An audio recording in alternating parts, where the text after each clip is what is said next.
108 வைணவ திவ்ய தேசங்களில் ஒன்றாக விளங்கும் மதுரை கூடல் அழகர் கோவில் தேரோட்டம் வெகு விமரிசையாக நடைபெற்று வருகிறது. அந்த காட்சிகளை நாம் முதலில் பார்க்கலாம்.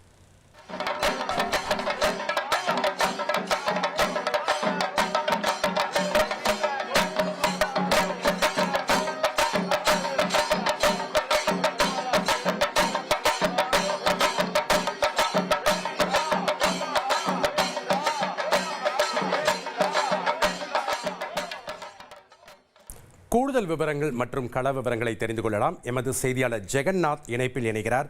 வணக்கம் ஜெகநாத். தேரோட்டத்திற்காக என்னென்ன சிறப்பு ஏற்பாடுகள் செய்யப்பட்டிருக்கு, அங்க இருக்கக்கூடிய கள விவரங்களை பதிவு பண்ணுங்க.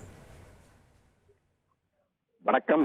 108 வைணவ திவ்ய தேச தலங்களில் 47வது தலமாக மதுரை கூடல் பெருமாள் கோவில் விளங்குகிறது. இந்த கோவிலில் வைகாசி பெருத்திருவிழா கடந்த 2ஆம் தேதி தொடங்கி கொடியேற்றத்துடன் தொடங்கி இருக்கிறது. 17ஆம் தேதி வரை இந்த திருவிழாவானது நடைபெற இருக்கிறது. விழாவின் சிகர நிகழ்ச்சியாக நடைபெற்று வருகிறது. தேர் தெற்குமாசி வீதி சந்திப்பில் நிறுத்தப்பட்டிருந்த அங்கு அலங்கரிக்கப்பட்ட தேரில் பார்த்தீங்கன்னா காலை 6 மணிக்கு வியூக சுந்தரராஜ பெருமாள் ஸ்ரீதேவி பூதேவியுடன் எழுந்தருளினார். அதனைத் தொடர்ந்து சிறப்பு பூஜைகள் நடைபெற்றனர்.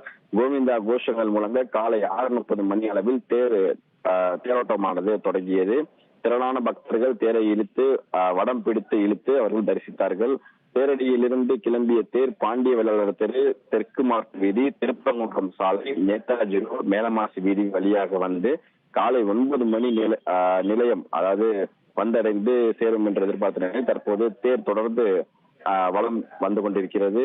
தேரோட்டத்தை முன்னிட்டு பார்த்தீங்கன்னா மதுரை நேதாஜி ரோடு, பெரியார் பஸ் நிலையம், கிரைம் பிரான்ச், திருப்பரங்குன்றம் சாலை உள்ளிட்ட சாலைகளிலிருந்து போக்குவரத்து மாற்றங்கள் செய்யப்பட்டிருந்தது.